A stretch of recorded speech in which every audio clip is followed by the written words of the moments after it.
Divas, welcome back. Today's special guest, I'm so excited. I've been wanting to do this for a hot minute. Senator Jennifer Bradley. She is the chairperson of the Senate Regulated Industries Committee. We talk about some of the issues her committee is handling and some of the things that she's been really involved with in the past, some of the bills that she's fielding for this 2025 legislative session, including those school start times. How about that? School start times and completely unrelated hearing aids. Stick around because we learn what Senator Bradley is doing in her spare time. So join us today, special guest, Senator Jennifer Bradley. The issues in condos have been happening for decades. Some of the management issues, financial mismanagement, deferred maintenance on condos. This is not new to the state of Florida. This has been happening for decades. You're listening to Deeper Dive with Dara, a podcast by the News Service of Florida. Let's dive in.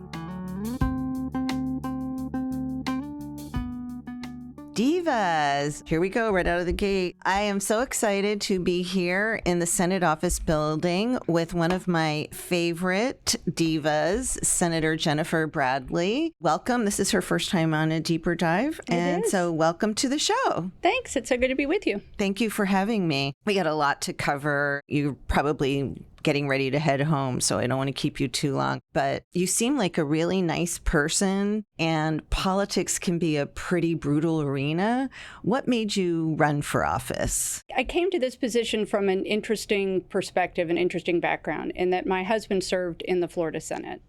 And it was not, never say that you're never going to do something in 5 years or 10 years. I encourage people to leave opportunities open and have an open mind when you consider what opportunities there are.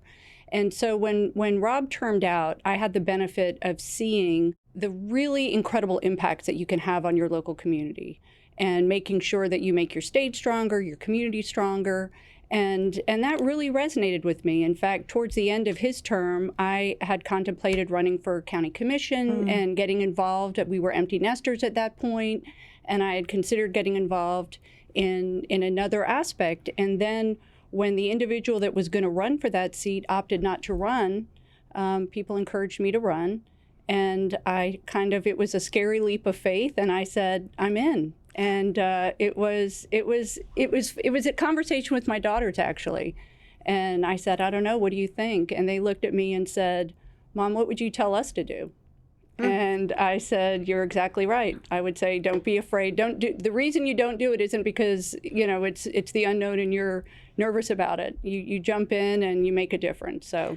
And is there anything in particular that Senator Rob Bradley, I have a funny little Rob Bradley story to tell you as soon as I ask you this question. Is there anything in particular that Senator Rob Bradley accomplished or did that had an impact on you that you thought was particularly stood out, other than that he was the budget chief, which is a big deal? It was a very big deal. I think that his work on the environment was really impactful, and just sort of his vision of public service in that 8 years goes fast. And when you come home, what you have is your sense of pride and accomplishment in serving your community.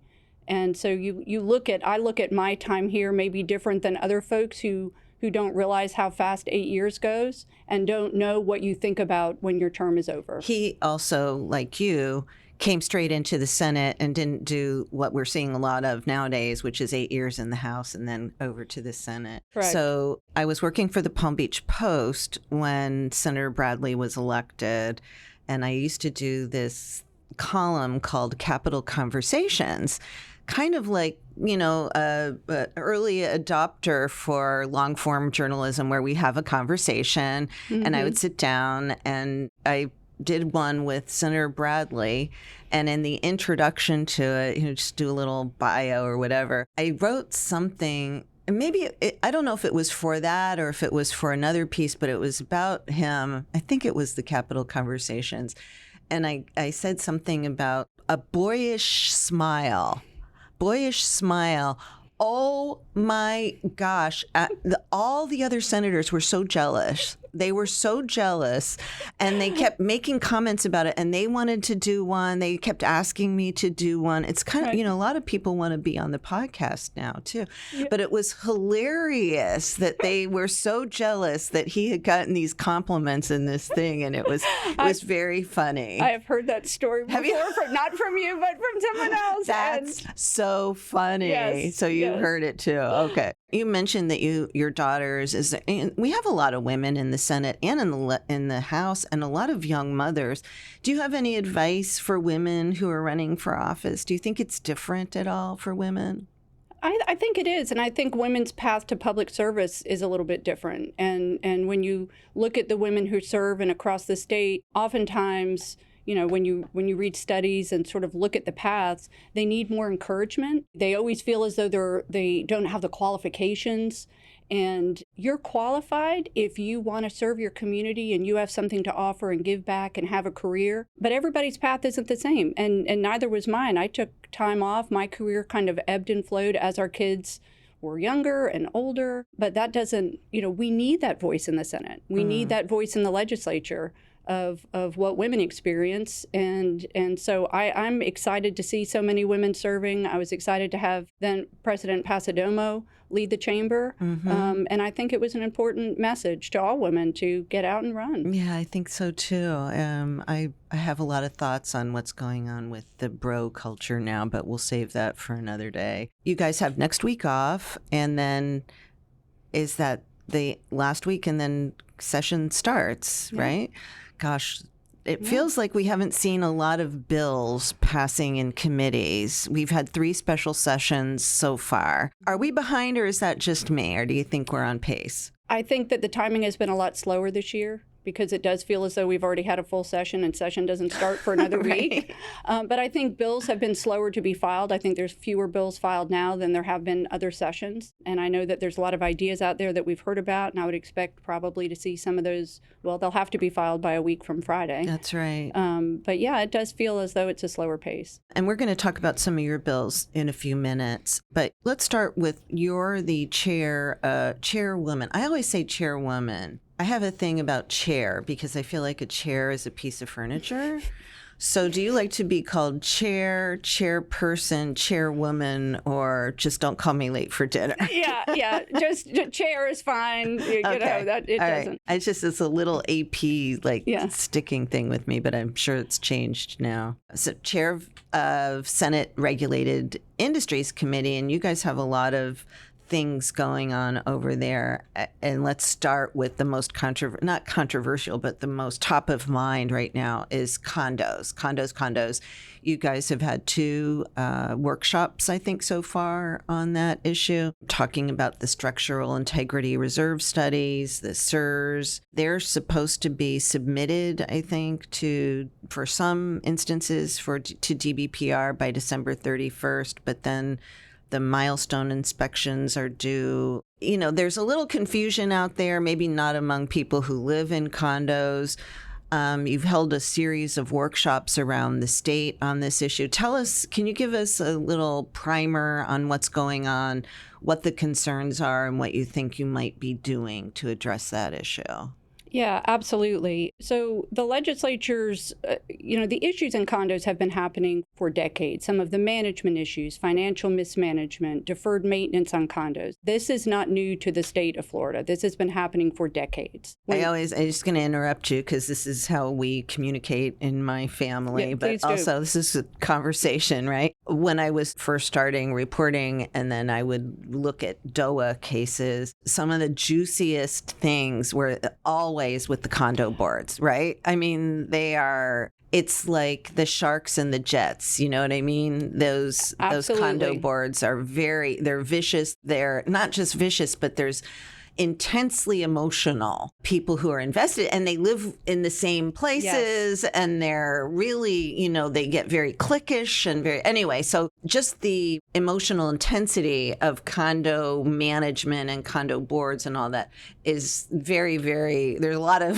history. Yes, history is replete with some very emotionally charged condo boards. Yes, there you go. But more than just emotionally charged, a lot of issues with regard to corruption and criminal activity.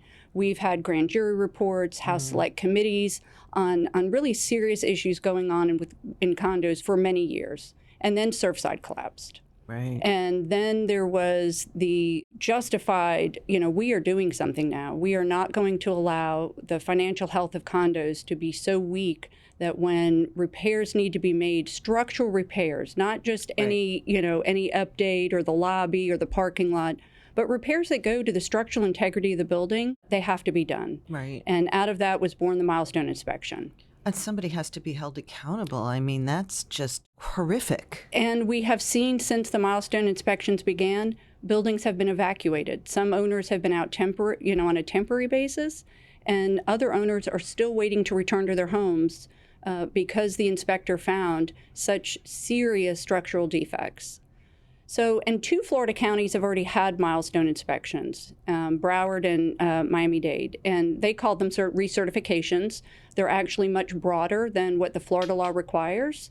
But the milestone inspections brought that requirement to make sure that our aging buildings were inspected to the other 65 counties in Florida. I mean, I don't want to say vast majority because, geez, my daughter lives in St. Pete, and I don't think you can go half a mile without seeing new condos going up, particularly in the downtown area.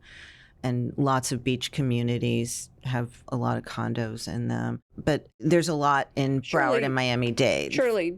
Most dense area is Miami-Dade and Broward, for sure. Right. And what are you seeing with these? Have you gotten any data back from what those reports are showing yet? Has the DBPR collated that or provided any data to you? We had the panel in the Senate, and we brought in engineers who were conducting these milestone inspections.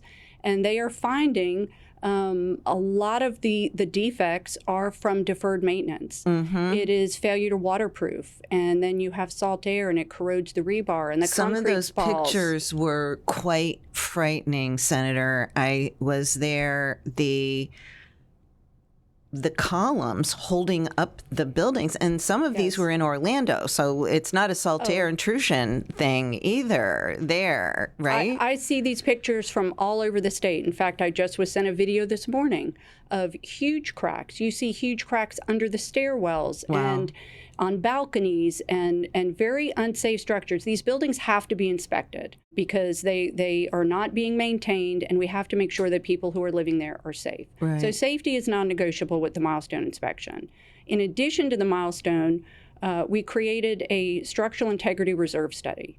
Now, reserve studies have long been used in condos to help. It's a budget planning tool. It guides their budgets for the outgoing years so that they have the money that they need to be able to make repairs and improvements that they wish to make in their association. But what we saw in Surfside was that they knew that there were those repairs that needed to be made, but the money wasn't there to be able to make them. And so if your condo doesn't have good financial health and you don't have the savings to be able to make the repairs when they need to be made, 2 things happen. The repairs get exponentially more expensive the longer you wait, and you risk public safety. And so is there a penalty for condos that don't comply with this?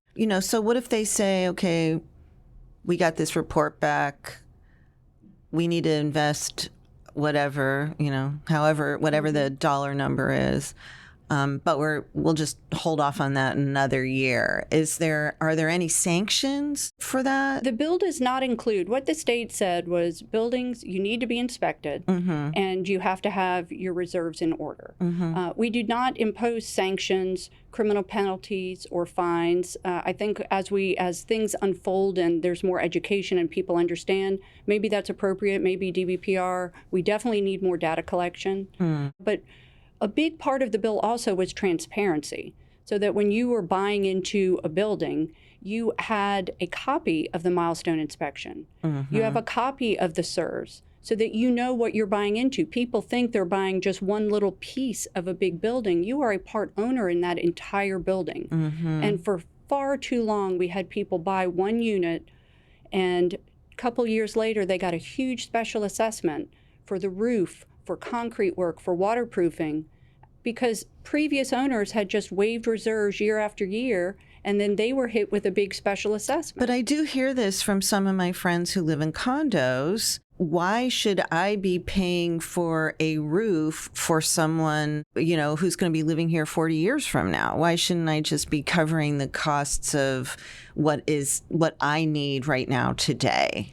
Well, the reserve study is having you pay as you use. If you live in that condo for 1 year, you should be paying 1 year's worth of that roof. Okay. And that's what the CSRS represents. I gotcha. It's not front loaded and saying you're putting you're putting your share of your use for those components in reserves. Okay. You pay as you use. Right. And then you've said, and we've talked about this, and I've heard you saying this about, and Senator Pizzo too, he was recently on the show and he was talking about this, that either there's confusion with the boards or the management companies or whoever, or they're being disingenuous and they're trying to use this as I don't want to say scapegoat, but they're trying to get the extras in under and she's nodding her head. You can't see her. Tell me about that. So they want to like new pool furniture or whatever. So they throw that into.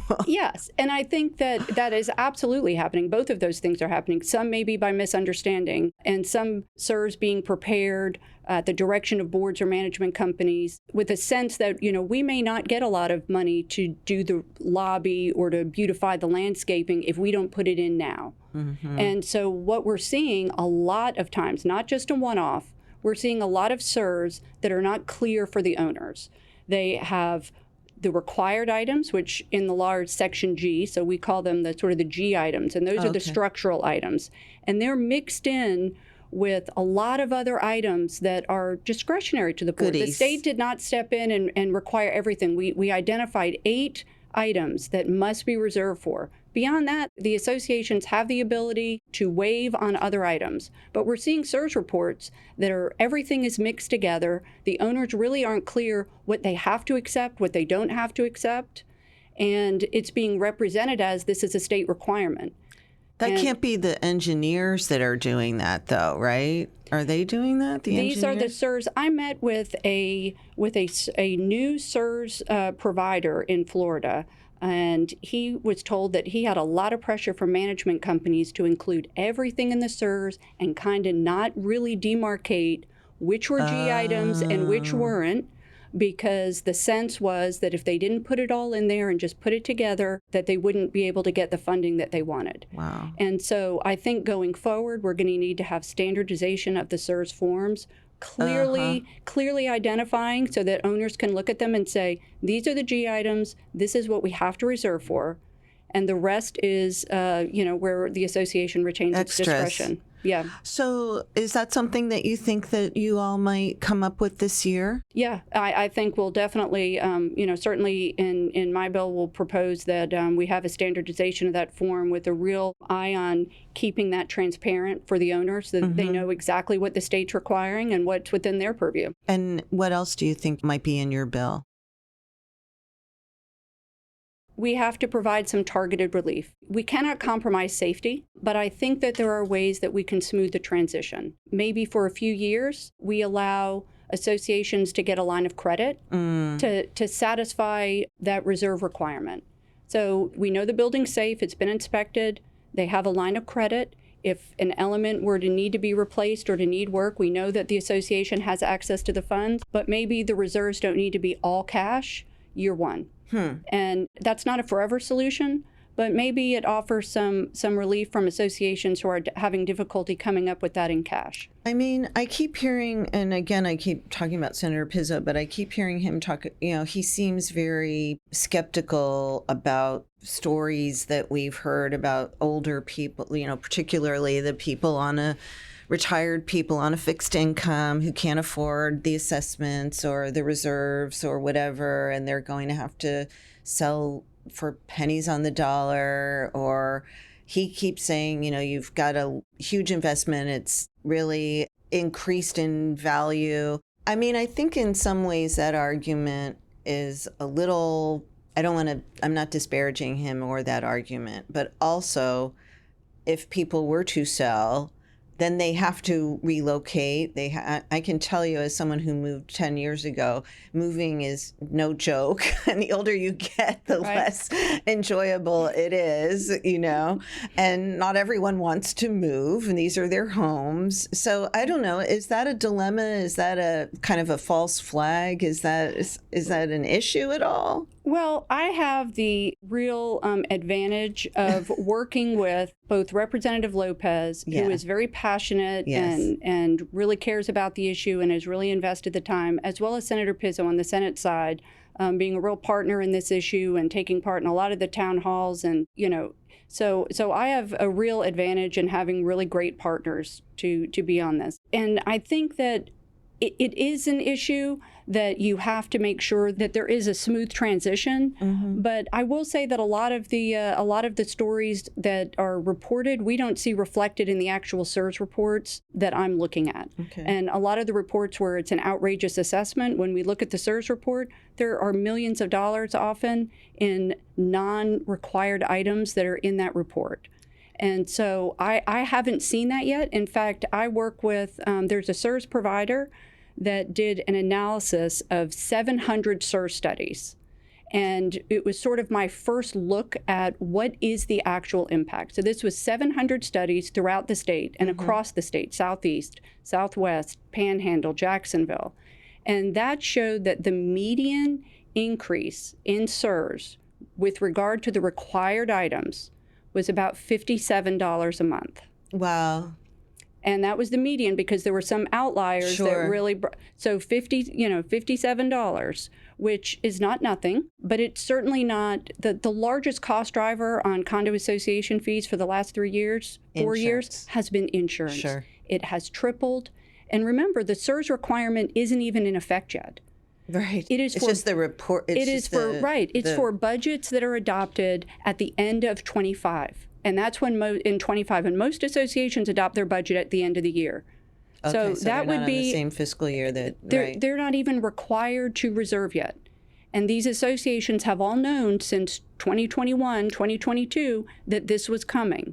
So I think that there's been a lot of awareness, a lot of heads up that this is where the state is going. I don't want to beat it to death, but, it's just like the media, but it isn't really the media. If condo owners are being told they're going to have to pay these bills, people are reporting it, and so that's factual. Whether it's as a result of the law or not is a different matter. That's the point I'm making. Right. Is that the cost of being in a condo and having to comply with, if you're in Miami-Dade and Broward, with recertification and complying with insurance and inflation, yes, your costs have gone up. My point is that the G items are a very small percentage of that. Got it. Okay. I appreciate that.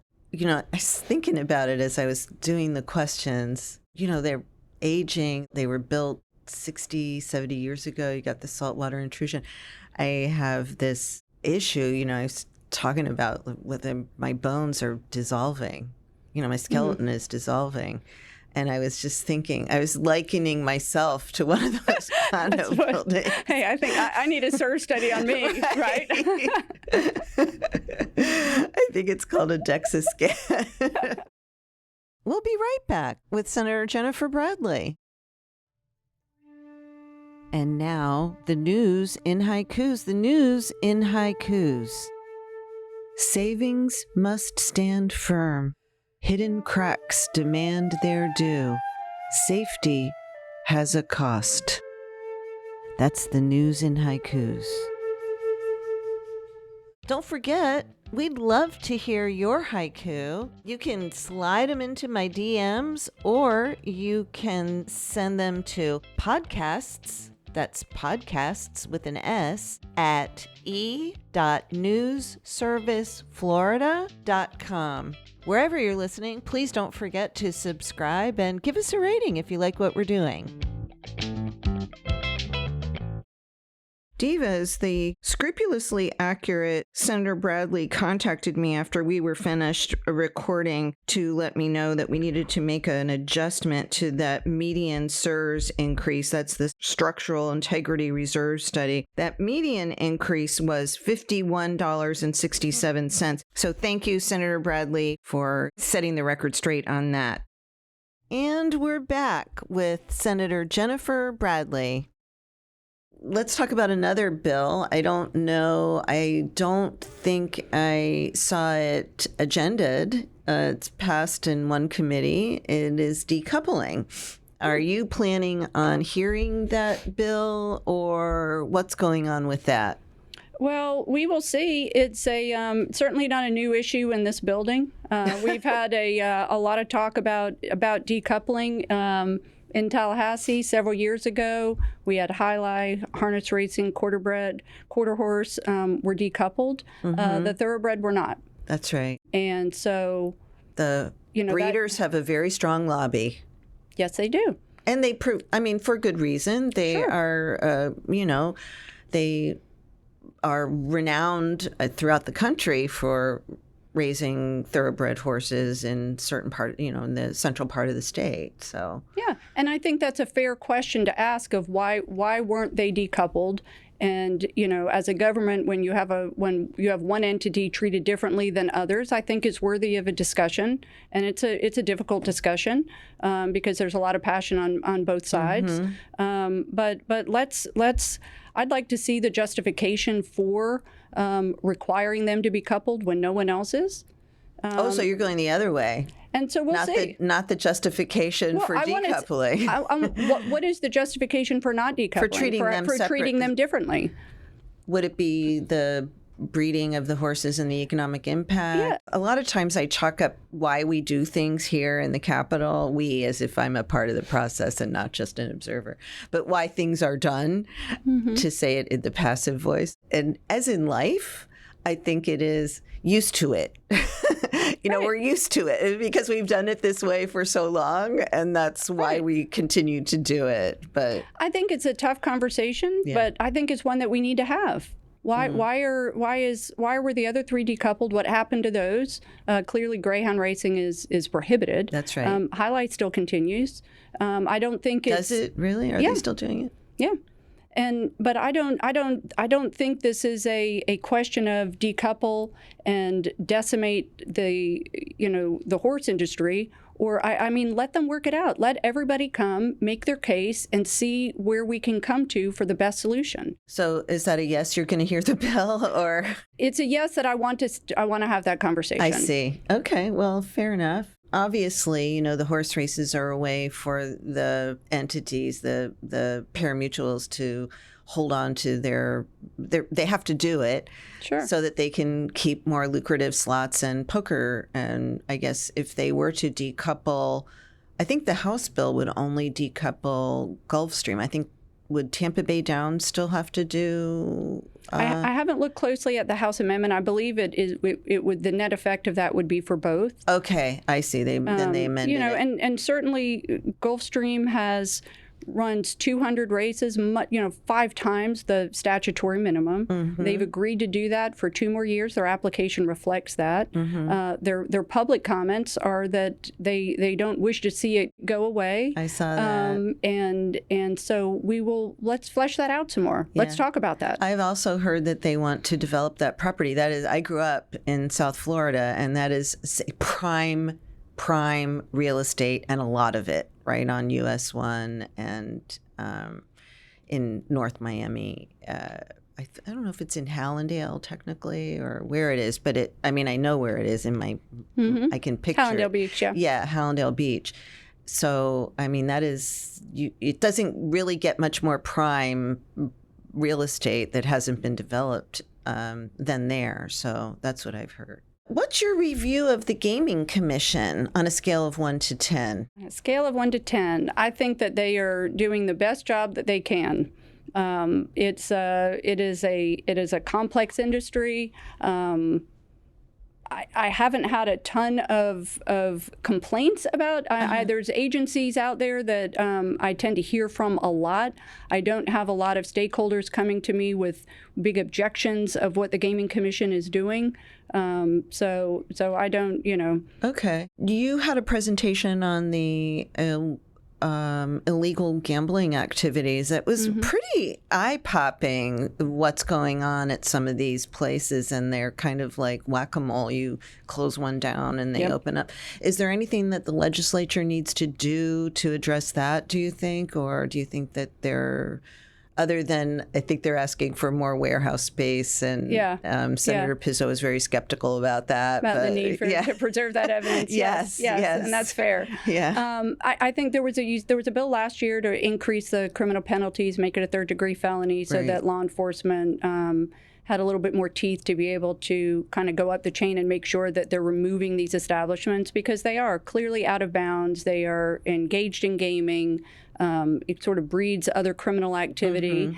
And so that bill, I'm sure, will come back this year. I haven't seen it filed. Okay. And I think that is something that we should seriously consider looking at. I just want to make sure that the small operators, if you have a VFW or if you have a veterans group who puts in a machine, I want to make sure that they have a way to be able to have some clearance, or have the Gaming Commission sort of green light, hey, this machine is okay, this isn't okay, because sometimes their reasonable minds can differ on whether a machine is compliant or not. That's true. And I just don't want to... They look the same, but they're operated, they Right. run differently. The software operates differently. Right. And they want to be able to have some assurance, because, reasonable minds can differ. These issues are litigated. Is that if you read the gaming statute, it's not one that is...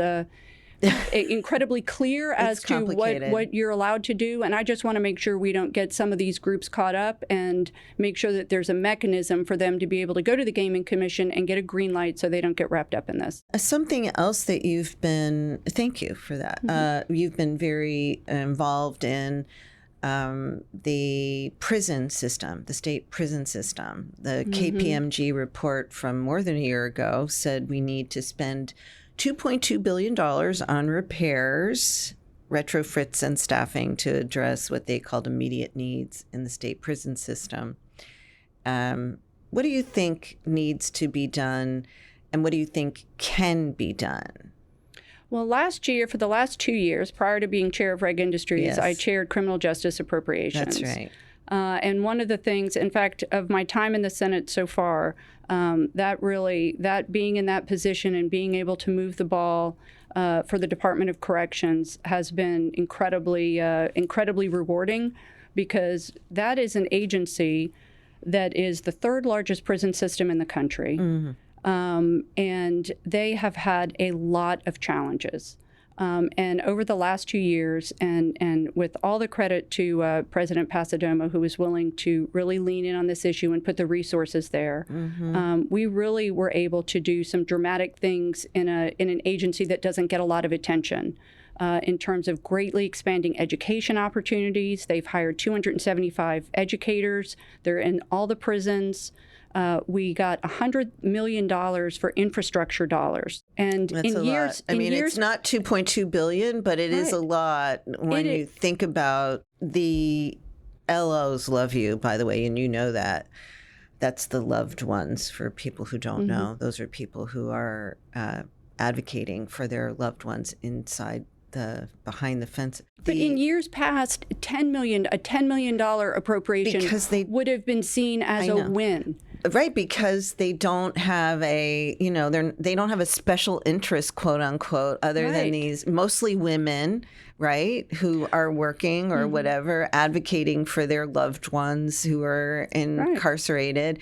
And there's not a lot of, nobody's writing big checks to campaigns on this issue. But those are the people we were brought here to represent. Not everybody in the state of Florida has a lobbyist to come up here and advocate for them. And our staff that works in the Department of Corrections, prior to the last 2 years, they got significant historic raises. We expanded education, $100 million recurring for 30 years to help bring up the infrastructure. that is our job, is to make sure that we're advocating for those folks. And they're all in rural Florida. A lot of these prisons are in rural Florida. These correctional officers are parts of my community. They have to work in these conditions. They have to work in conditions that where the physical plant is literally falling apart, where the pay raise, the pay scale is not commensurate with the risk that they have. You can make more across the street at the Swanee Swifty or whatever it's called, the Quickie Mart. And their commitment to public safety is incredible, and they should be rewarded for that. They have a tremendous amount of overtime, and I cannot talk about the Department of Corrections without absolutely praising Secretary Dixon. And that $100 million for 30 years, that made it... That's in the base budget. It's still in there. Yes. So it didn't get vetoed. I just think that the constituency, and I think you're right, and many people, it's almost like there's very few degrees of separation between someone who either has been in the prison system or knows someone who's been in the prison system. And they have had a lot of challenges, so many challenges, in fact, and so understaffed that the National Guard or State Guard. Is it the State Guard? It's still, I think they have 200 I think it might guard there. I think it might be 300. It's either 200 or 300 are still there, and that's been over 2 years. And so they're supposed to be there until at least June. The governor's doing 6-month extensions. He just did one in December till the end of June so we'll see if that will be addressed by then. But staffing, and we have an aging population. Yeah, too. And staffing has improved, but we from a staffing level, we're basically the same number of staff we had in 2019, but we have 8,000 more inmates in the system. We have almost 88,000 inmates, and more coming. More projected, another 3,000 in the next couple years. Plus, a lot of the staff that we have of that same number of 2019, they're being pulled to go do mental health. They are addressing the education and having to guard the education. So Secretary Dixon has his hands full with staffing. We need more staffing. More than half of the staff, I think he said this at a committee I was watching not long ago, more than half of the people working in the prisons now have been working there for less than 2 years, and that includes the ones who are currently in training. Oh, yeah. 58%. That's 58% that less than 2 years. That would scare the crap out of anybody who's working inside. Oh, yeah. Or who's incarcerated. And as Secretary Dixon said, the inmates have a lot more experience. Yeah. That's 58%, right? I knew it was more than half. So, and thank you for for advocating for that system. It is really, they need a strong champion, and you have been one. And I think that we're starting to see more representatives and senators taking visits of the prisons, because I don't think you can really fully appreciate what these guards, what the correctional officers deal with on a daily basis until you walk through all the parts, all the aspects of these facilities. We have 49 facilities across the state of Florida, plus our private institutions. And the state of decay of some of these buildings that we are sending our state employees into are really deplorable. Yeah, I think that, and they think about, when you hear people say, well, it's not, they shouldn't be watching TV in the air conditioning. And it's like, okay, but there's people working in there, and they're not all working in the air conditioned officers' units. They're out there in the unair conditioned, sweltering heat and with their uniforms on. You know? And it's a pretty difficult population to manage from a safety standpoint when you have no activities and inmate idleness is high. Right. They will find a way to keep themselves busy. And I would suggest that doing that in a positive, sort of proactive, constructive way is in everybody's benefit, because these people are getting out. They're the vast majority, and they're coming back to our communities. Yeah. So the Department of Corrections is a continuation of our public safety continuum. It's sort of the last stop, but they're coming back and joining our community. So let's try and make sure that they come back and they're able to be productive citizens and not, revolving door and go right back. And there's so much data on that, right? There's so much data on if you do the substance abuse and mental health treatment and the education, you give them a driver's license, you give them some training, the recidivism rate plummets. You know what I mean? It's just it's a no-brainer. And investing, it's not even an investment. It is really a savings. If you do a cost-benefit analysis. But I think, and Secretary Dixon talked about that in his committees this week, is sort of the demographics of who our inmates are changing. It's an older population as a result of longer sentences. You have an older population, almost 100% increase in hospitalization. So if an inmate is in an institution, they need to go to the hospital. 2 guards need to transport. Huge increase on that front, as well as the seriousness of the offenses that we're seeing now. A lot more violent crime, a much more difficult population to manage. And the state needs to support the Department of Corrections and make sure that we have good physical plan and that we have salaries that respect the hard work that these people do. And there's a lot of gang activity in the prisons, and like I'm on some of these groups, and there's stabbings, and it's not a pleasant place to be. But I do give him credit also for he came up through the ranks, and so I know that a lot of people who are working there are very happy with him. Do you want to talk about a couple of your bills? That kind of leads us into, we're talking about incarceration, and this is, I'll start with your bills with this one because it's something that I know a little bit about, and I had Seth Miller on not long ago, and he mentioned this bill. I don't know what the bill number is, but it is the wrongful compensation. Wrongful incarceration. I'm sorry, wrongful compensation. Compensation for people who were wrongfully incarcerated and have been exonerated. There was a statistic that was in recent, we passed the law in, I think, 2008. And I remember I was here covering when they passed that law. And I think what I heard in a committee was that on your bill, which would do away with the clean hands provision, and you can explain that to our listeners in a moment, was that only 5 out of the 90 or so folks who were wrongfully incarcerated were eligible for this compensation, which is $50,000 a year with a maximum of, I believe, $2 million. Right. So this is the 3rd year for you to be carrying this bill. Representative Koster's been carrying it. This is her 5th year. Can you tell us a little bit about what you're hoping to achieve here? Yeah, Florida has a statute that allows for compensation for individuals who have been wrongfully incarcerated or wrongfully convicted. And so these are cases of exoneration. So you have someone who was maybe spent 20 years, and there are cases where these individuals have been on death row. They've lost their liberty for 20, 30 years, and then they're exonerated.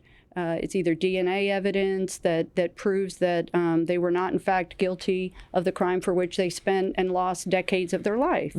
And so what this bill does is it gives financial restitution to these individuals after they're released and exonerated. And, by the way, the original sentencing court makes that finding of factual innocence after the exoneration. So they're not retried again. This is a finding of factual innocence. And so while we had that statutory scheme, we had a couple procedural roadblocks that really prevented almost anyone who was exonerated from ever being able to receive that compensation. The biggest bar to that was the clean hands provision, which required that which says that if the individual who was exonerated had an unrelated criminal offense, could be a charge when they were, 18, they are barred from compensation. Nothing to do with the original offense or the offense for which they were wrongfully incarcerated. And we're the only state of any state that has this, compensation statute. We're the only state that has a clean hands provision. Yeah, that's pretty amazing. I didn't realize that until I was reading up on the staff analysis this week. That's crazy. And so what happens is we've had 6 people actually be able to receive the compensation. 6, okay. But other folks will come through, other exonerees have attempted to get compensation by coming through the claims bill process. Or they file a 1983 action, if that's justified, against the, law enforcement or law enforcement agency. And so this provides a mechanism, and it's not, we're not talking about a huge population of folks, right? But we're talking about a population who's been denied their liberty and spent time in prison that wrongfully, and they ought to be able to access the statute. Right, and I think the way that I was listening to Rep. Koster present the bill the other day, and she was saying, look, if the state does something wrong, we need to compensate for it. We need to fix that. And I think that seems like a pretty reasonable approach to take. Yeah, the state does things wrong. Right. It People happens. make mistakes. I'm not saying, we're not saying it's intentional. Right. What we're saying is, look, we've made a mistake. We've deprived this person of their liberty, and they deserve compensation. And it really does, it's not like, okay, well, they walk out of prison, now they're, everything's peachy keen. You have a huge employment gap. You are, in many of these instances of the folks that I've met, had pretty traumatic experiences inside. They are, their home life fell apart or whatever, and weren't putting money aside for retirement. And, so they come out for some of the folks who've been behind for many, many years, it's very, to say it's a difficult transition would be an understatement. Thank you. I mean, some of these folks are walking back into a society that they don't recognize at all. Yeah. Okay, well, thank you for that bill, too. What are the other bills that I saw one, prescription hearing aids. Do you want to talk about that one? Yeah, this bill removes, in Florida right now, it's a criminal penalty to distribute hearing aids by mail. Prescription hearing aids by mail. That is insane. I am sorry. Right? Like, why? Why? It's allowed in 47 other states. And in Florida, of all places, we have an older population. We have 40 million Floridians and people that have hearing loss. And let's try and make sure that they have access to prescription hearing aids. And it's through teleaudiology. So it's, we embrace telehealth in Florida. We can do this safely. So let's have a telehealth appointment. They send you the equipment and they do the hearing test and they step you through the whole process. But the problem is in Florida law, you're not allowed to distribute them by mail. And I think that there's a lot of Floridians who would increase access and availability for a lot of folks. My friend's husband, who is also my friend, my dear friend, is in a memory care unit in Tallahassee, and he was one of the smartest people I ever met, and I go out and visit him every weekend. And he wears hearing. They can't keep them in anymore. So there's no way of getting him someplace where he can go and buy them, and that's a whole separate issue. But since then I've been finding out more about this, and it's really important for older people to have the hearing aids because that hearing loss, unless it's addressed, affects their cognitive function.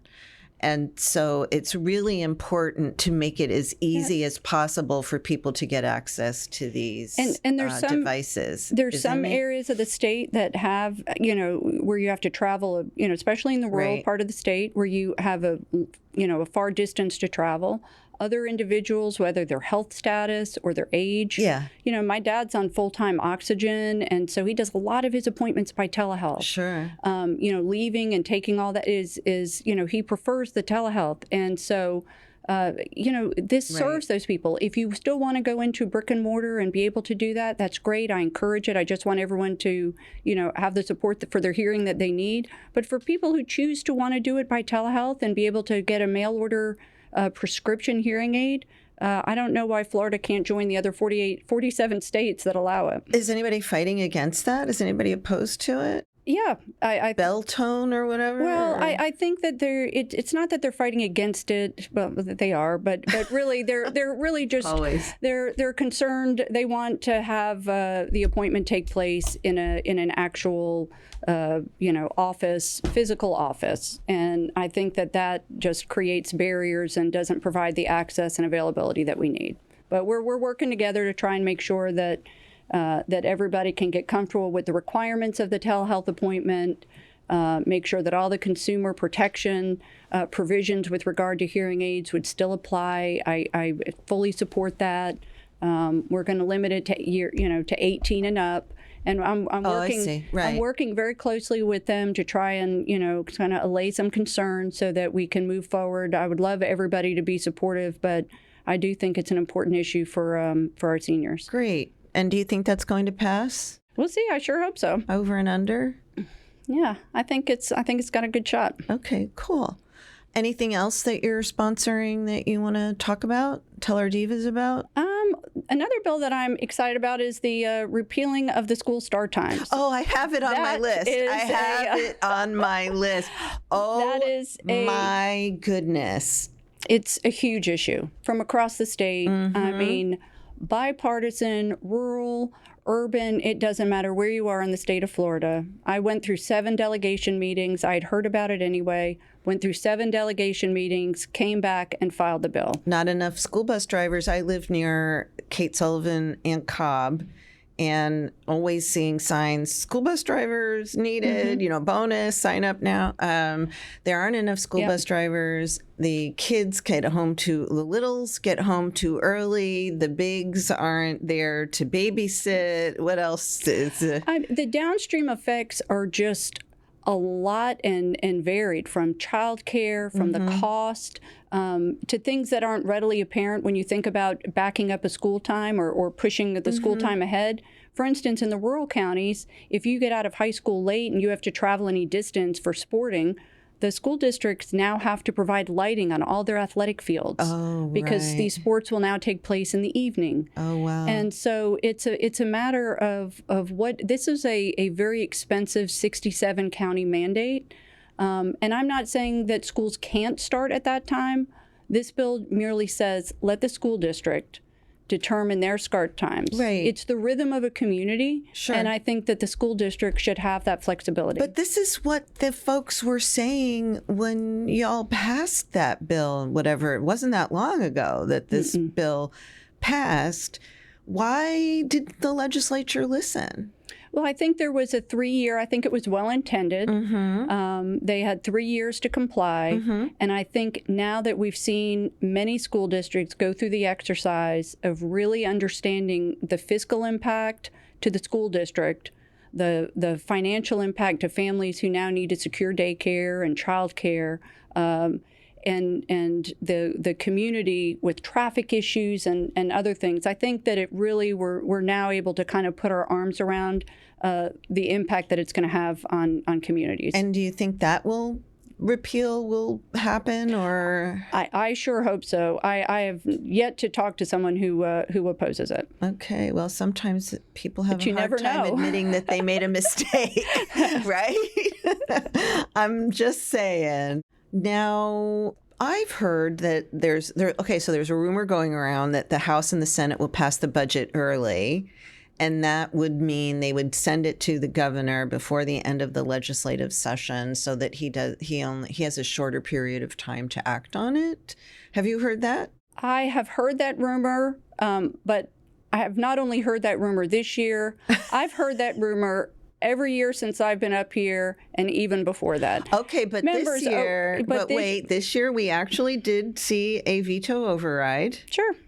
So you've heard that rumor in past years when there never was a budget veto override. Whenever there is tension, people say we're going to pass the budget early. We're going to whether the Senate President and the Speaker choose to do that remains to be seen. That is not a new rumor in the city of Tallahassee. You're more about policy and solutions than politics, which I've tried to rope you in before.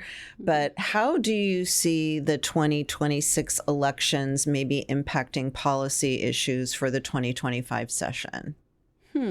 In terms of the races that are, flesh that out for me, like where you're headed with that. For example, the governor's race. The governor's race and the CFO race and the AG race, know. And I think we always, without term limits, with term limits, and this is one of the things, and while I support term limits, it also kind of creates an atmosphere for me where I feel like a lot of people here are always, they have their eye on they're running for next. Yeah, they're focusing on the next job. And it becomes frustrating to try to get people to focus on now and just doing what's right now and not worry about the future. But that's I get it. I understand why people are doing it. I think that's sort of a negative side effect of term limits. But I think that future elections, presidential races, governor's races, always sort of loom large. People are positioning and posturing and camps are forming. And I don't know that it'll have a greater impact than any other legislative or governor cycle that we've seen other years. We're getting into the fun questions. I wanted to ask you one serious question before we do that. We had the immigration bill. You voted against the first iteration of the legislative plan, but then I looked it up and I believe that you voted in favor of both the two bills that ended up passing, and I'm trying to remember what the death penalty was in the one that also did something else and I can't remember what 4C did. But why did you vote against the first one, and why did you vote in favor of the two bills later? Well, I think that in the first special session on that first bill, I think it was evicted. That no vote was because in a special session like that, it was just evident to me that this is not the way this process should unfold. Oh, so it was more of a process. It was that desk. The bill was on the desk with a description of what it was hours before it went to committee. Changed greatly that night. Showed up again. Nobody had agreement. The governor was fighting with the House, with the Senate, and I said, This is not the way we should legislate. This just isn't the way we should legislate. I think this is the reason why it should have been done in a regular session, and give people some input. Then we had some time to digest. Some more input came in. There was a little bit more alignment of where people were. I still think big issues like E-Verify were not included in the discussion. But ultimately, I had a greater comfort level with where we were, and it was a good start, and said, look, okay, this is a bill. Let's say, I'm a yes on this.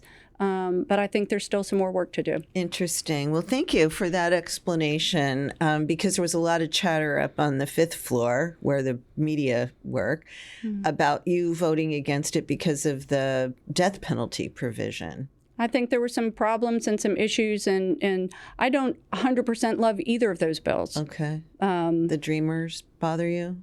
Yeah, I think that if the question isn't, do you provide in-state tuition? I think we've already determined that, and I don't think there's an appetite to do that, nor do I support that. It's a different question to say, how do you take it away? Right, the kids who are there now. The kids that are there now. Let them finish. And I was in the let them finish camp. Yeah. But ultimately that didn't carry the day. And thank you for that. Okay, let's finish up with a couple of fun questions. Any bets on when the Capitol construction will be finished? Oh, my gosh. I wouldn't bet on that. 2 weeks longer than whatever they tell you. I was coming into the building this morning, and I asked one of the guards at the House office building what he thought. And he said, well, it's required to be completed by the first day of session. And I thought, okay, well, good luck with that. Good luck with that, Betty. What's something people don't know about you that you can tell our divas today that might surprise them? Well, I was born on an Air Force base in Japan, and my dad served 8 years in the military.